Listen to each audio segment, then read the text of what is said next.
오두막 윌리엄 폴 영 소설 1. 독일이 만나는 곳.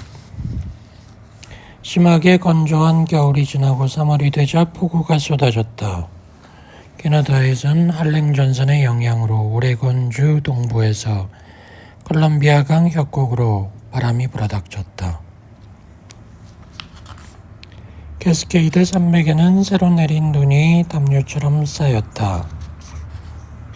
맥이 장작이 타오르는 난로가의 온기에 몸을 맡기고 뜨끈한 주스를 마시며 책을 펼쳐들 핑계는 충분했다. 하지만 그는 아침에 재택근무를 해야 했다. 일상을 방해하는 폭풍우에는 즐거운 면이 있다. 눈이나 얼음비가 내리면 사람들은 강제적인 약속이나 스케줄 등에서 풀려난다. 폭풍우 때문에 생업에 지장을 받는 경우도 있다. 예상 외의 수익을 내는 회사도 있지만 손해를 보는 회사도 있다. 평범한 선택이 모험이 되고 흔한 경험이 도래식 과장이 되기도 한다.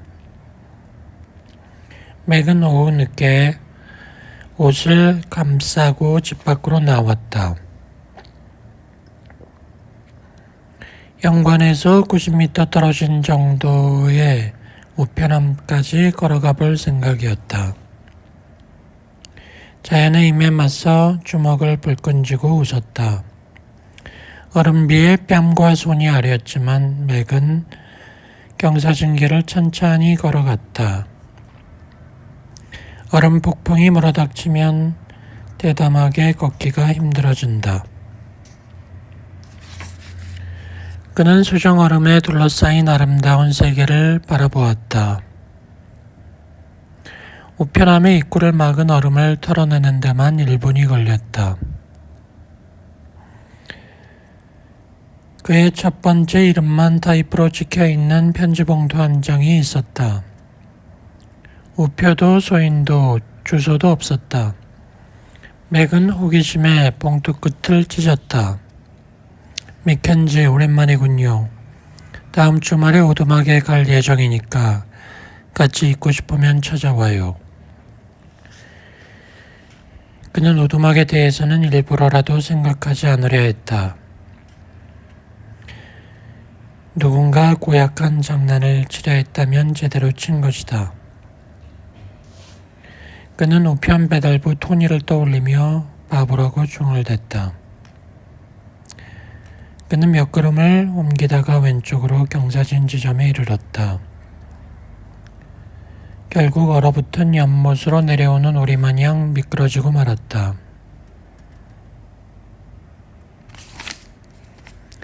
그는 나무를 피해야겠다는 생각에 본능적으로 두 발을 먼저 땅에 디디며 낙법을 시도해 보았다.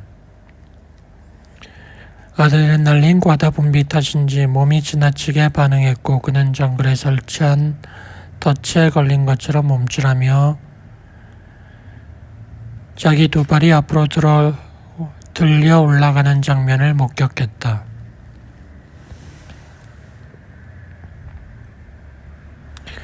순간적으로 세상이 깜깜해졌다. 맥은 혼미한 상태로 널브러져 있다가 하늘을 노려다 보았다. 도대체 누가 바보인 거야? 외투와 스웨터를 뚫고 추위가 스며들었다. 맥은 거친 얼음바닥과 날카로운 돌멩이 때문에 손과 무릎이 도려져 나가는 것 같았다. 집에 도착한 맥은 여러 겹의 옷들을 힘들게 벗었다. 그는 피 묻은 옷가지를 현관에 아무렇게나 벗어 던지고 욕실로 들어갔다. 욕실 거울과 손잡이 거울을 이용해 뒤통수를 확인하기란 힘든 노릇이었다. 내니 돌아오면 제대로 된 치료를 받을 수 있을 것이다. 그것이 공인 간호사와 결혼한 특혜 중의 하나다. 이 와중에 맥의 뇌리에는 쪽지에 대한 생각이 떠나지 않았다. 이 몰려드는 어둠, 밤사이 웰레밋 계곡에 기습적으로 불어닥친 치노크 바람이 기세등등하던 얼음 폭풍을 몰아냈다. 소파에서 나온 맥은 모든 것이 녹아버린 것을 발견하고 섭섭한 기분이 들었다. 맥은 얼음 폭풍이라는 변화 덕택의 유령처럼 쫓아다니던 거대한 슬픔을 잠시 잊을 수 있었다. 미시가 실종된 그해 여름 이후 거대한 슬픔은 맥의 어깨를 감싸고 있었다.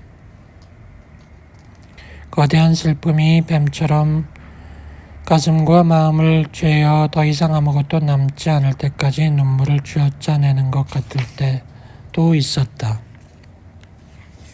미시의 실종은 뉴스에서 접하게 되는 범죄 사건과 다르지 않았다.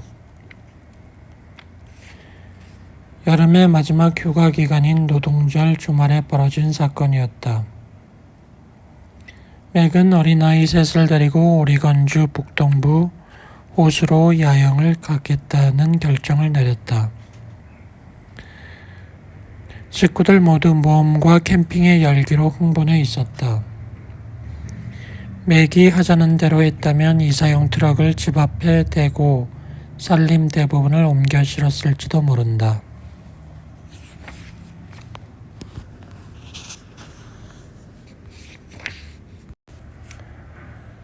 맥은 오두막에 도착했다. 마음을 다잡으려고 하는 사이에 사라졌다고 생각했던 분노가 고개를 쳐들었다. 그는 하나님의 호칭에 대해 걱정하지 않았고 오로지 자기의 분노로 기세등등해져서 현관문으로 갔다. 문을 두드리려고 주먹을 쳐든 순간 문이 열렸고 체구가 큰 흑인 여성과 마주쳤다. 맥, 당신 좀 봐요. 벌써 이렇게 다 자랐네. 당신 얼굴을 직접 보고 싶었어요. 당신을 사랑해요. 그녀가 그를 안았다. 맥은 안전하게 자신을 방어해온 사회 예절을 몇 초 만에 무너뜨린 이 여인 앞에서 할 말을 잃었다. 그는 여인의 향기에 압도되었다. 괜찮으니까 그냥 내보내요. 당신이 상처를 입고 분노가 치밀고 혼란스럽다는 것도 알고 있으니까. 눈물을 흘리는 것도 영혼에 좋아요. 맥은 눈물이 가득 차는 것까지 막진 못했지만 아직은 눈물을 분출할 준비는 되어 있지 않았다. 우리는 당신의 조건과 시간에 맞춰서 움직일 거예요. 안으로 들어와요. 이 여인은 대체 누구인가? 또 어떻게 나를 아는가? 외투를 벗었다. 몸집이 큰 흑인 여인이 그의 외투를 받아들었다. 그가 총을 건네자 여인은 양 두 손가락으로 받았다. 그녀가 오두막 안으로 들어가려는 순간 체구가 자그마한 아시아계 여인이 그녀 뒤에 나타나더니 노래하듯이 말했다. 내가 받을게요. 외투나 총이 아니라 다른 것을 받겠다는 말인 것 같았다. 눈 깜빡할 사이에 맥 앞에 그녀가 나타났고 그는 뺨에 무언가 스치고 지나가는 느낌에 굳고 말았다. 그가 미동도 하지 않은 채 눈동자만 굴려봤더니 그녀는 아내나 케이트가 화장할 때 쓰는 것 같은 병과 작은 소를 바삐 움직이고 있었다. 맥켄지, 우리는 소중히 여기는 것들을 수집하죠. 나는 눈물을 수집한답니다. 그녀가 뒤로 물러나자 맥은 그녀를 더 잘 보고 싶은 마음에 그녀 쪽으로 곁눈질을 했다. 그녀는 빛 가운데 아른거렸다. 그녀 뒤로 다른 사람이 나타났다. 남자였다. 중동 사람 같은 외모의 작업복 같은 옷을 입고 연장이 담긴 벨트에다 장갑을 끼고 있었다. 발꿈치 위까지 말아올린 체크무늬 셔츠 아래로 근육질의 팔뚝이 드러났다. 그의 눈과 미소에서 빛이 났다. 당신들 말고 또 있나요? 맥켄지, 우리가 전부예요. 하지만 충분하죠. 흑인 여성이 대답했다. 맥은 아시아 여성을 다시 보았다. 그 여인을 보려면 두 눈에 힘을 주어야 됐기 때문에 중국 북부나 네팔 출신이라는 정도만 간신히 알아챌 수 있었다. 남자가 맥 앞으로 다가와서 그의 어깨를 만지더니 양볼에 입맞춤을 했다. 맥은 몸이 공기보다 가벼워져 공중부양이라도 하는 듯한 기분이 들었다. 흑인 여성이 말했다. 나는 집안을 관리하고 요리하죠. 엘루시아라고 불러도 좋아요. 낸처럼 불러도 좋아요. 뭐라고요? 설마 파파라고 부르라는 건가요? 그래요. 그리고 나는 이번에는 남자가 끼어들었다. 그는 30대 정도의 맥보다 키가 약간 작았다. 나는 주변 일들을 정리하려고 노력하죠. 두 손으로 일하는 걸 좋아하고요. 중동에서 온 사람 같은데 아랍인인가요? 실은 그 가족의 이복 형제죠. 유다 가문의 유대인이에요. 그러면 당신이 예수냐고요? 그렇죠. 나를 일반적으로 부르는 이름이 예수죠. 내 어머니는 예수아라고 부르지만 맥은 할 말이 없었다. 난 사라유예요. 아시아 여인이 말했다. 맥은 정신을 집중하려고 했지만 정신을 차릴 수 없었다. 이들 중 누가 하나님일까? 이들은 환상이나 천사일 뿐이고 나중에 하나님이 찾아올까? 모두 셋이니 삼위일체 같은 존재인가? 하지만 두 여자와 남자 중에 백인은 아무도 없다니. 그건 그렇고 그동안 왜 하나님을 백인이라고 생각해 왔을까? 당신들 중에 누가 하나님이죠? 나예요. 세 사람이 함께 대답했다. 6. 파이 한 조각. 맥켄지, 넉넉한 표정으로 입을 벌리지 말아요. 흑인 여성이 말했다. 내가 저녁을 준비하는 동안 얘기하고 있어요. 보트 창고 옆에 낚싯대가 있으니까 호수에서 송어라도 잡든가요. 자기가 잡은 건 자기가 손질해야 한다는 건 잊지 마시고요. 맥은 입을 벌린 채 당혹스러운 표정으로 서 있었다. 예수가 와서 그의 어깨에 팔을 두르는데도 알아채지 못했다. 사라유는 사라진 것 같았다. 근사한 분이죠. 예수가 외치며 맥을 향해 웃어 보였다. 그녀는 대단해요. 늘 뜻밖의 질문들로 당신을 당혹스럽게 할 거예요. 그런가요? 그렇다면 나는 뭘 해야 하나요? 뭘 해야 할 필요는 없어요. 아무거나 하고 싶은 대로 해요. 나는 헛간에서 목공일을 하는 중이고 사라유는 정원에 갔어요. 당신은 낚시를 하거나 파파와 얘기할 수도 있어요.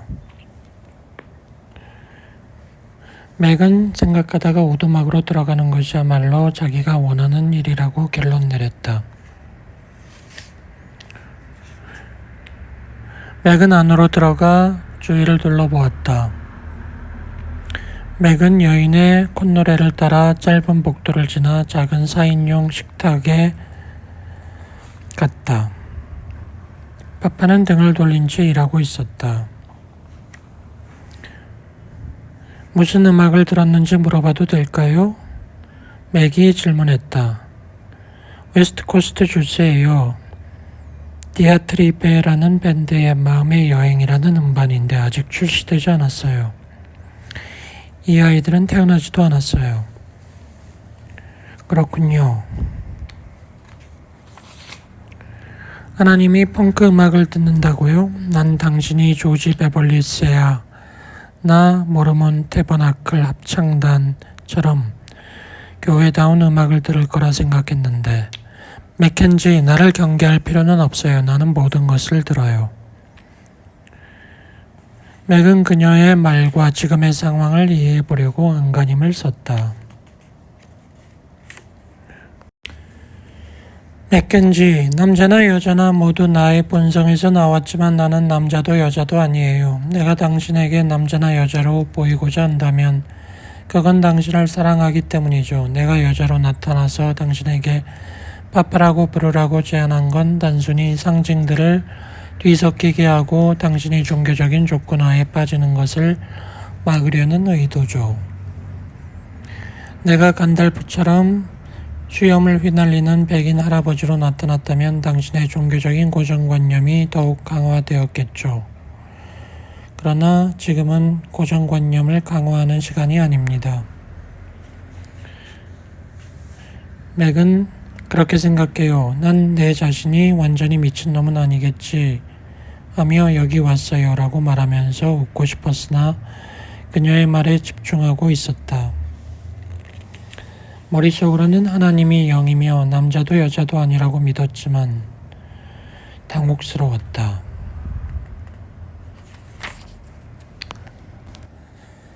자유에 대해서 얘기해보죠. 자유란 당신이 원하는 것이라면 뭐든 할 권리를 뜻하나요? 아니면 실제적으로 당신의 자유를 방해하는 당신 삶의 한계들에 대해 말해볼 수 있어요. 당신 가족에게 물려받은 DNA, 신진대사의 독특성, 내가 관찰하는 곳에서 소립자 영역으로 존재하는 것들이 있을 수 있겠죠. 아니면 당신을 억제하고 구속하는 병든 영혼의 침입이나 당신 주변의 사회적 영향, 습관도 있어요. 광고와 선전도 있겠죠. 이런 한계 속에서 실제로 자유란 무엇일까요? 나만이 당신을 자유롭게 할 수 있지만 자유는 강요될 수 없어요. 이해가 잘 안 돼요. 나중을 위해 말한 거예요. 당신은 자유가 점진적 과정이라는 것도 모르고 있군요. 맥켄지, 진리가 당신을 자유롭게 할 것이고 그 진리에는 이름이 있어요. 그는 지금 톱밥으로 뒤덮인 작업실에 있어요. 모든 것이 그에 대한 것이죠. 그리고 자유는 그와의 관계 속에서 벌어지는 과정이에요. 내 아들이 선택한 일이 우리에게 상당한 대가를 치르게 했다고 생각해 본 적 없나요? 사랑은 대단한 흔적을 남기죠. 당신은 나를 버렸고 예수도 버렸어요. 맥켄지, 나는 예수를 버린 적도 없고 당신을 버린 적도 없어요. 이해 못하겠죠. 하지만 당신이 자기 고통만 보고 있으면 내 모습이 보이지 않는다는 것을 알아야 돼요. 예수가 버림받았다고 생각하는 데서 그 이야기가 끝난 게 아니라는 걸 잊지 말아요. 예수는 자신을 온전히 내 손에 맡긴 채 갈 길을 찾아냈죠. 맥켄지, 나는 당신이 생각하는 그런 존재가 아니에요. 이 혼란 속에서 당신을 어떻게 구하는 게 좋을까요? 당신은 사랑받도록 창조되었어요. 그러니 당신이 사랑받지 않는 것처럼 산다면 그게 바로 당신의 삶을 제한하는 거예요.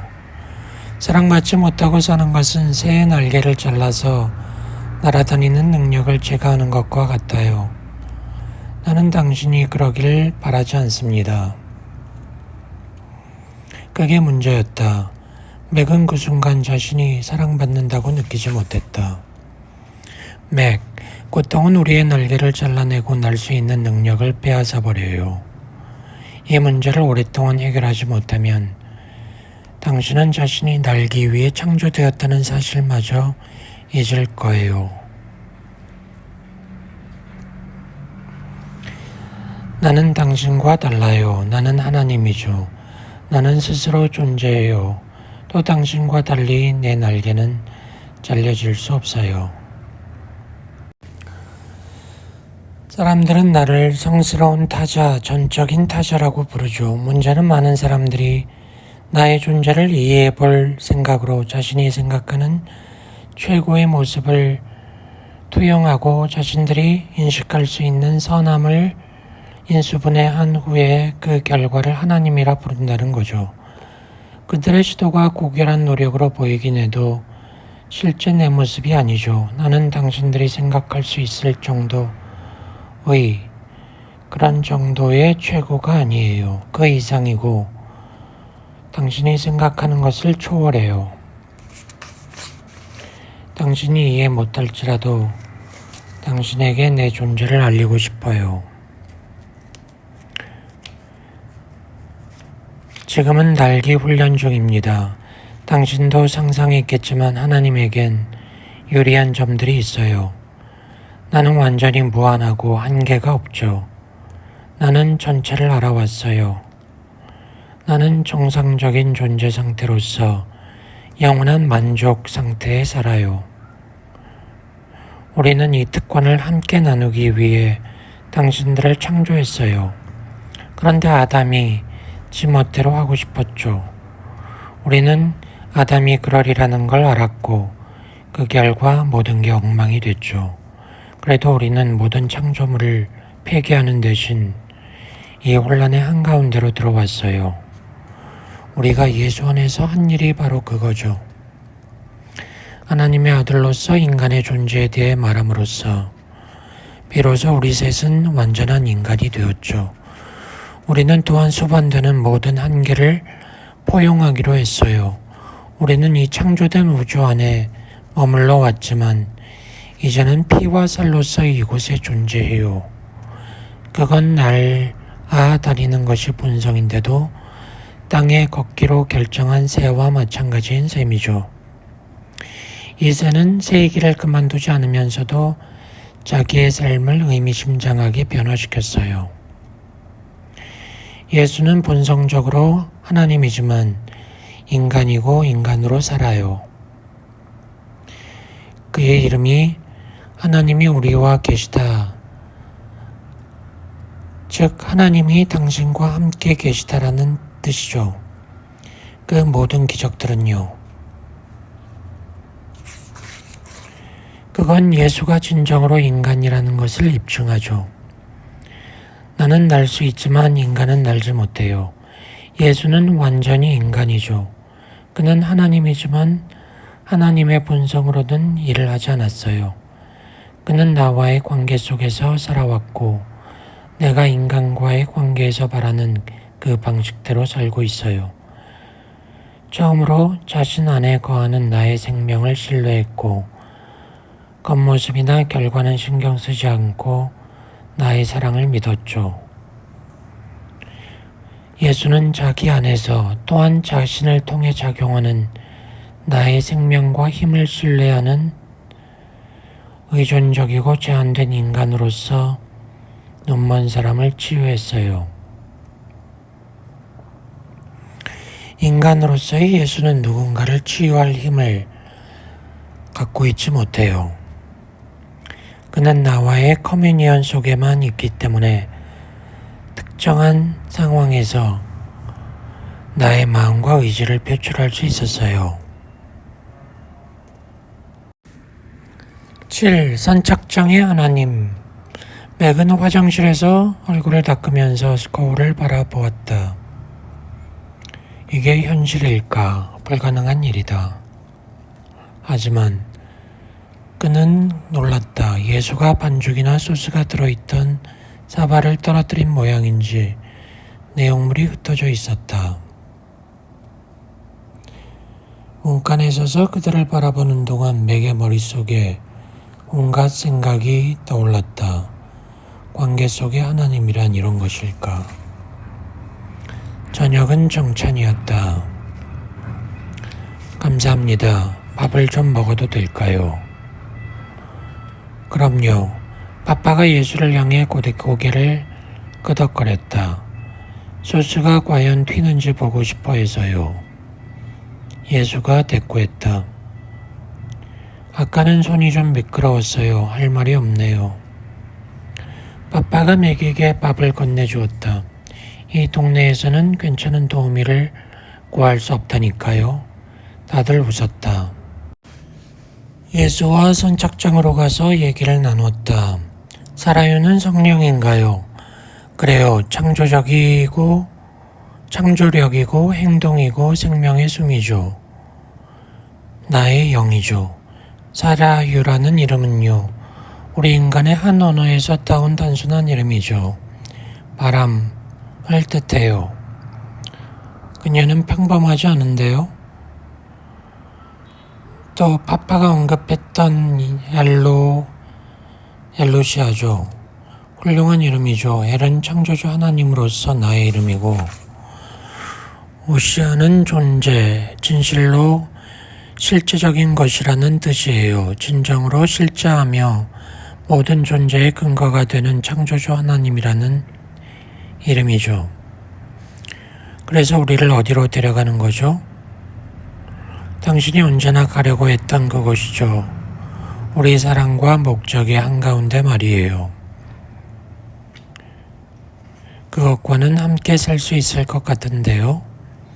그 말을 들으니 기쁘군요. 둘은 같이 웃었다. 예수님, 예, 당신에 대해 놀란 점이 있어요.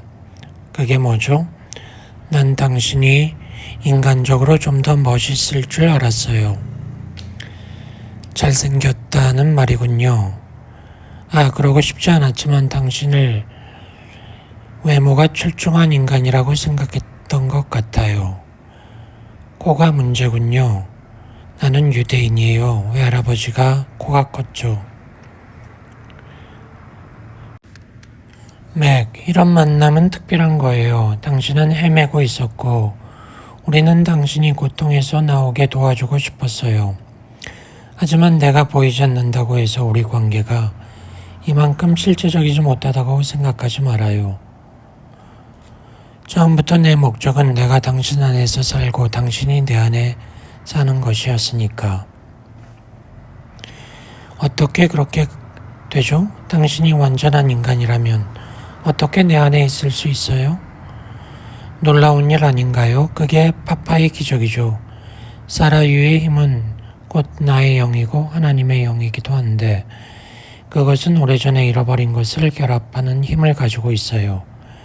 그리고 나는 매 순간 철저하게 인간으로 살기로 했죠. 나는 하나님이면서 인간이에요. 조건적이거나 신학적인 것이 아니라 실제로 안에 거하는 것에 대한 말인가요? 맞아요. 모든 게 바로 그것에 대한 거예요. 물질적인 천지창조를 통해 만들어진 인간은 나의 생명에 의해서만 다시 한번 안에 거해질 수 있어요. 실질적이고 역동적이며 행동적인 결합이 요구되는 일이죠. 오래전에 머나먼 정원에서 맥은 사라유를 따라 뒷문으로 나가 전나무 숲을 통과했다. 사라유의 뒤에서 걷는다는 것은 햇빛을 쫓아가는 것과 같았다. 빛이 그녀를 뚫고 퍼져나갔다. 그녀와 연관되는 것에 대해 많은 사람들이 겁을 먹는 것도 놀라운 일이 아니야. 그는 길을 따라 걷는 것에만 집중하기로 했다. 색채의 대혼란이 펼쳐져 있었다. 맥은 보란듯이 확실성을 무시하고 있는 이 정원에서 질서를 찾아보려 했다. 혼란스러운 풍경, 색채와 그림자의 움직임을 이해하느라 제정신이 아니었다. 사라유가 허브 앞으로 걸어가 이파리 몇 개를 뽑았다. 이것 봐요. 아침 식사 때 파파의 경고가 농담이 아니었다고요. 이 녹색 허브를 씹으면 당신이 과식했던 음식의 자연적인 이동에 역반응할 거예요. 사라유를 따라 정원을 돌아다니다 보니 맥은 여러 색채들의 정신이 팔리고 말았다. 사라유는 특정 임무에만 열중하고 있는 것 같았다. 사라유라는 이름처럼 장난꾸러기 바람마냥 떠다니는 그녀였다. 사라유는 정원을 돌아다니면서 꽃과 허브를 꺾어 맥에게 주었다. 그들은 다 만들어진 꽃다발을 작은 정원 가게의 문 안쪽에 놓았다.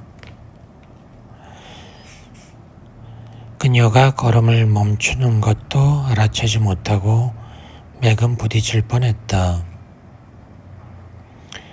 그녀의 차림새가 청바지와 셔츠로 바뀌어 있었다. 그들은 예전에 과수원이었을 어떤 곳에 서 있었다. 당신은 독이 있는 식물을 왜 만든 거죠?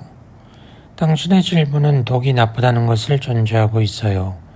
또 그런 창조에는 목적이 없다고 여기고 있죠.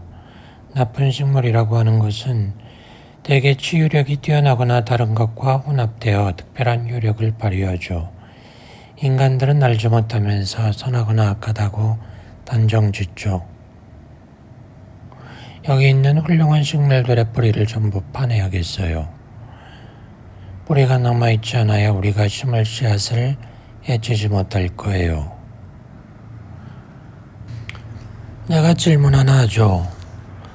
당신에게 어떤 일이 닥쳤을 때 그 일이 좋거나 나쁜지 어떻게 결정하죠? 아마도 내가 좋아하면, 다시 말해 기분이 좋아지면 좋은 거라고 말하고, 나를 괴롭히면 악하다고 하겠죠. 주관적이군요. 그런 것 같네요. 선한 것과 악한 것을 식별하는 당신의 능력에 대해 어느 정도 확신하죠? 나의 선, 다시 말해 내 마땅한 권리를 누군가가 위협한다면 화가 나겠죠. 하지만 실제로 어느 것이 선하고 악한지 결정하는 근거가 나에게 있는지 모르겠어요. 어떤 사람이나 사물이 내게 미치는 영향을 제외하고는요. 그렇다면 당신이 선과 악을 결정하는군요. 스스로 심판관이 되는군요. 당신이 선하다고 결정했던 것이 시간이 지나면서 변하다니 더욱 혼란스럽겠군요. 무엇이 선이고 뭐가 악인지 결정할 이들이 수십억 명이나 된다는 건 혼란이죠. 결국 당신의 선과 악은 다른 이의 선과 악과 충돌하고 전쟁이 벌어지게 되겠죠. 사라유가 말하는 도중에 그녀의 내부에서 움직이던 여러 색채의 무지개에 검은색과 회색이 섞였다. 절대적인 선이 실제하지 않는다면 판단의 기초를 잃게 되겠죠. 단지 말의 문제에 불과하니 선이라는 단어를 악이라는 단어와 바꾸어도 상관없겠군요.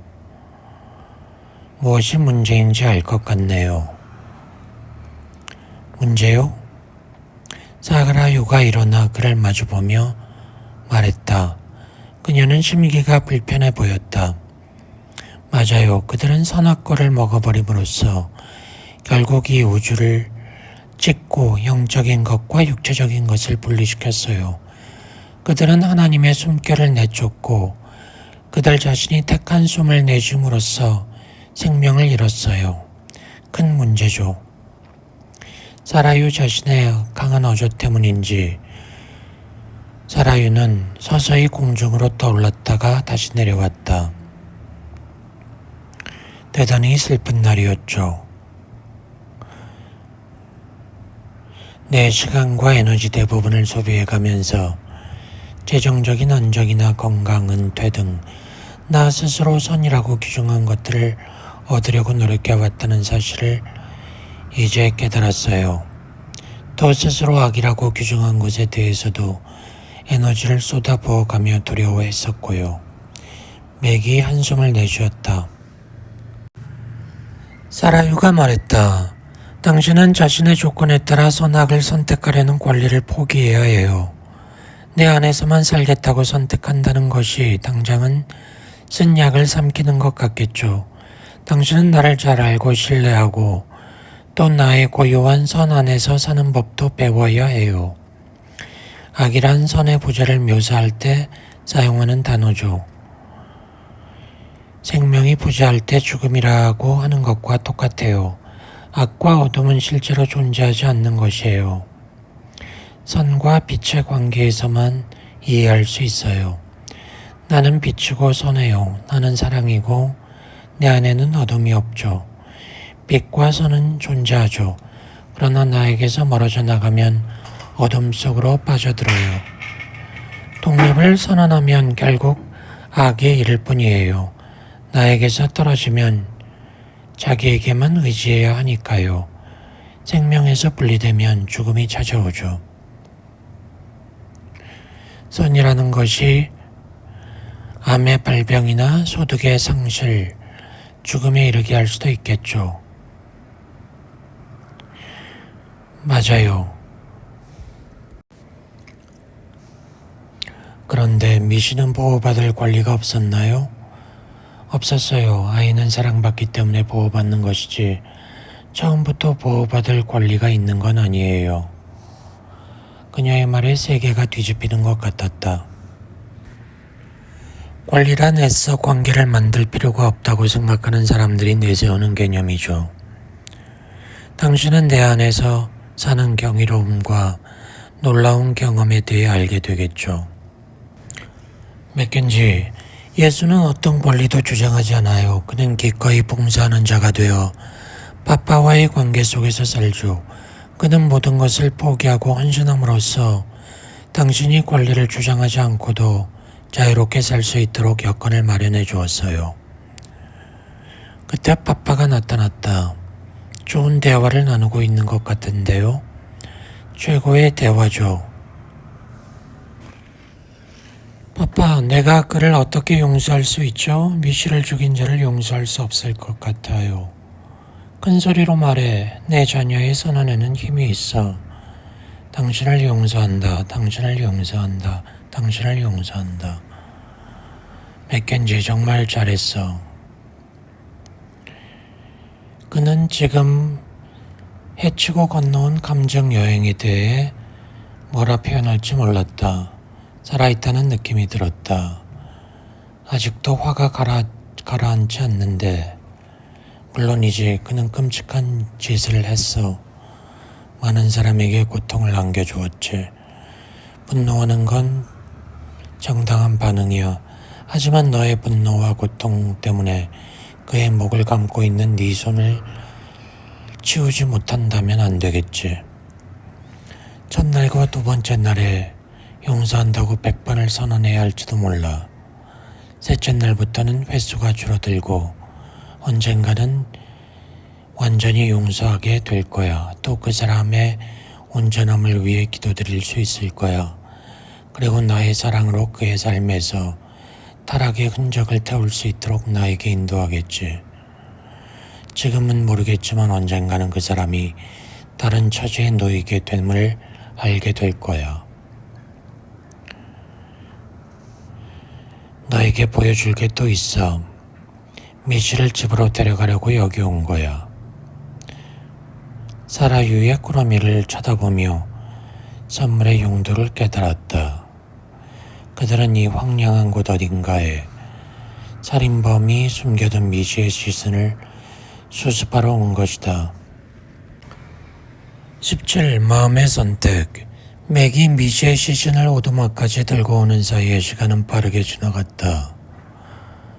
그들 앞에 미씨의 시신이 놓이게 될 예수의 걸작이 놓여 있었다. 맥은 관둘레를 한 바퀴 돌면서 나무판에 새겨진 그림들을 보았다. 미씨의 생애가 새겨져 있었다. 맥이 몸을 돌려 예수를 껴안자 예수가 속삭였다. 미씨가 도와줬죠. 자기가 원하는 그림을 골랐어요. 미씨의 시신에 딱 맞는 완벽한 장소를 준비해 두었어요. 맥켄지, 우리들의 정원 아니에요. 사라유의 말이었다.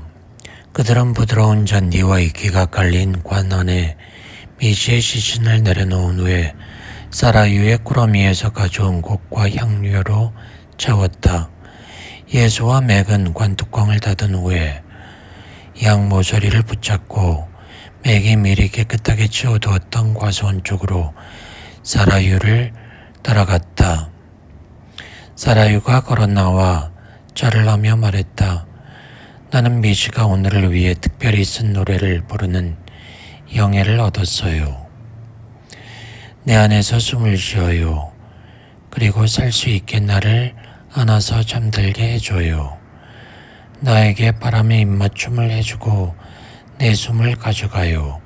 당신과 내가 하나 되고 우리는 무덤 사이에서 춤을 출 거예요. 모든 죽음이 사라질 때까지. 18. 퍼져나가는 물결. 그는 멀리서부터 낯익은 목소리가 외치는 소리를 들었다. 내 손가락을 잡았어요. 그는 눈을 뜰 수도 없었지만 조시가 자기 손을 잡고 있다는 것을 알았다. 서지가 쑤시고 아팠다. 처음에 맥은 자기가 어디에 와 있는지 모르고 있었다. 단지 자신이 누군지만 알 수 있었다. 물빈 덕택으로 통증이 둔해져 다행이었다. 이틀 동안 그의 의식은 천천히 돌아왔다. 오두막까지 운전해서 찾아간 것은 기억이 났으나 그 이유는 모든 게 흐릿했다. 빠빠와 예수의 모습, 호숫가에서 노는 미시, 동굴의 소피아, 초원에서 벌어졌던 빛과 색채의 축제가 파편처럼 나타났다. 각각의 장면마다 즐거움과 기쁨이 일렁였지만 그게 환각인지 아닌지 몰랐다. 의식이 돌아온 후 세 번째 날 오후였다. 맥이 다시 눈을 뜨자 윌리가 언짢은 표정으로 보고 있었다. 이 멍청이, 윌리 다시 만나니 좋군. 도대체 운전을 어디서 배운 거야? 자네 부인이 화가 나서 펄펄 뛰었고 나랑은 말도 하지 않네. 내 차를 빌려주고 또 그 오두막에 가게 했다고 날 원망하고 있어. 내가 왜 오두막에 갔었지? 모든 게 흐릿해. 내가 자네를 말리려고 애썼다고 부인에게 말해주게. 자네가 그랬나? 이러지 말게 나도 노력했네. 진실을 알려주게. 그가 거기 있었나? 누구? 하나님 말이야. 하나님이 오두막에 계시던가? 윌리, 하나님은 어디에나 계셔. 맞아, 내가 오두막에 갔었지. 그건 나도 알아. 이 얼간이야. 아무것도 기억나지 않나? 그 쪽지도 기억나지 않는다는 말인가? 자네가 얼음판에 미끄러져 머리를 다쳤던 날 우편함에 들어있던 파파가 보낸 쪽지 말이야. 그때 갑자기 맥의 머리가 맑아지고 따로 떨어져 있던 이야기가 하나로 합쳐졌다. 그의 두뇌가 쪽지, 지프차, 총 오두막으로 가는 여행, 영광스러운 주말의 모든 장면 등 세부적인 것들의 점을 이어가고 빈칸을 채워나갔다. 여러 이미지와 기억이 몰려들어 그를 침대에서 끌어내 세상 밖으로 데려갈 것 같았다. 그는 울기 시작했다. 맥, 미안하네. 뭘 내가 잘못 말했나?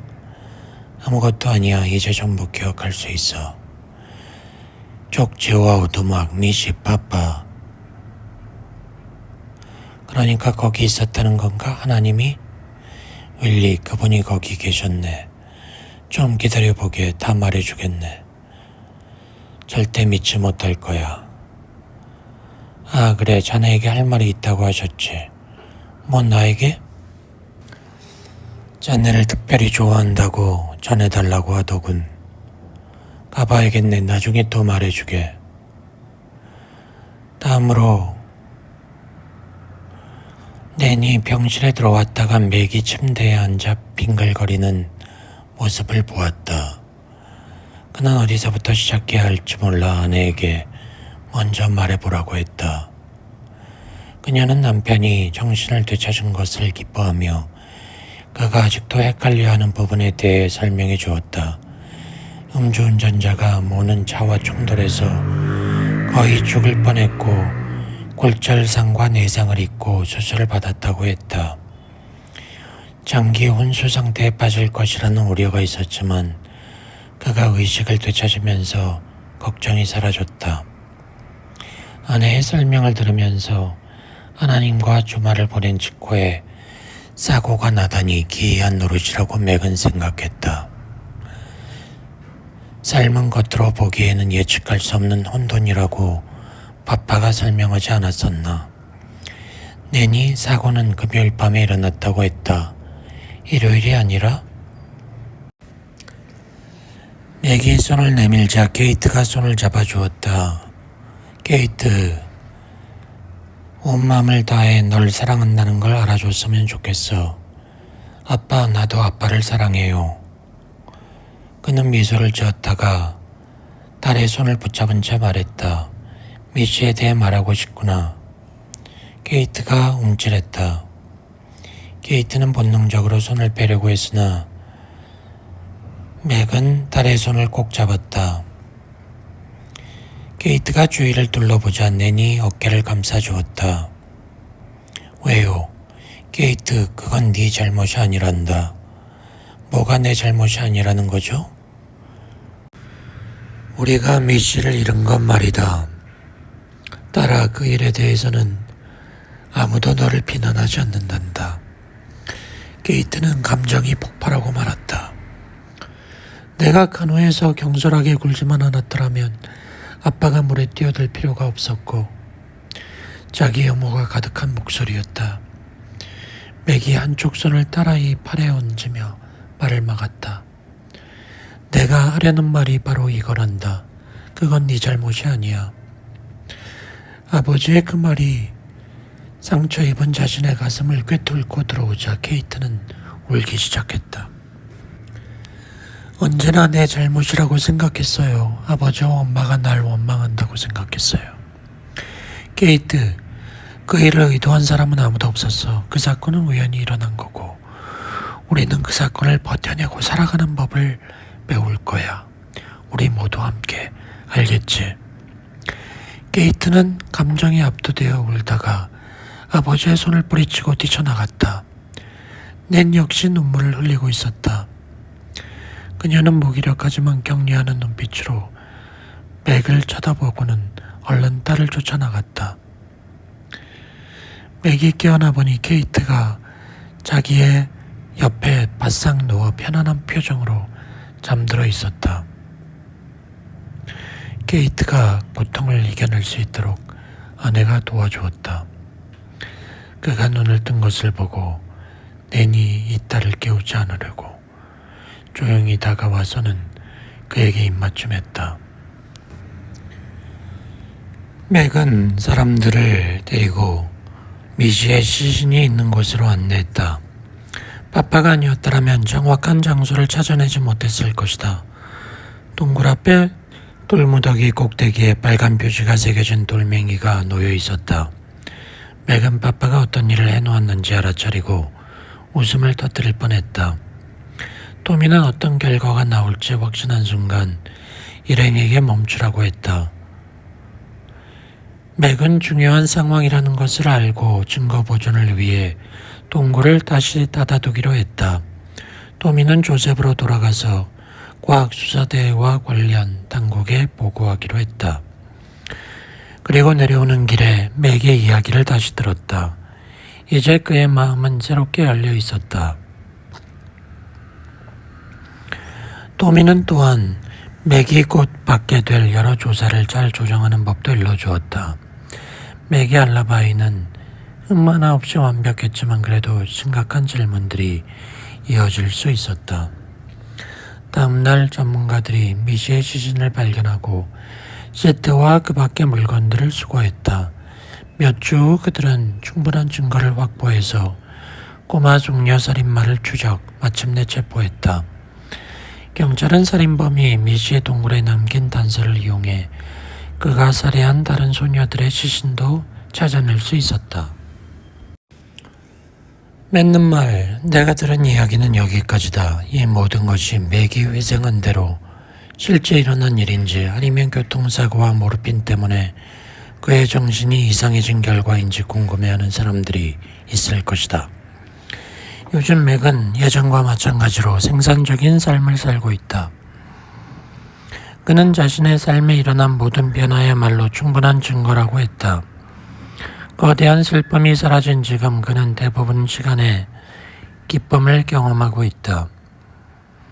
그의 이야기를 글로 옮기면서 나는 도대체 이런 이야기는 어떻게 끝을 맺어야 할까라는 고민에 빠졌다. 이 이야기가 나에게 어떤 영향을 주었는지 말하는 것이 최선일 것이다. 맥의 이야기는 나를 변화시켰다. 지금껏 깊이 공명하지 못했던 내 삶의 여러 측면들에서 영향을 받았고 중요한 면에서 변화했다고 생각한다. 나는 이 이야기를 사실로 받아들이고 있을까? 그러길 바란다.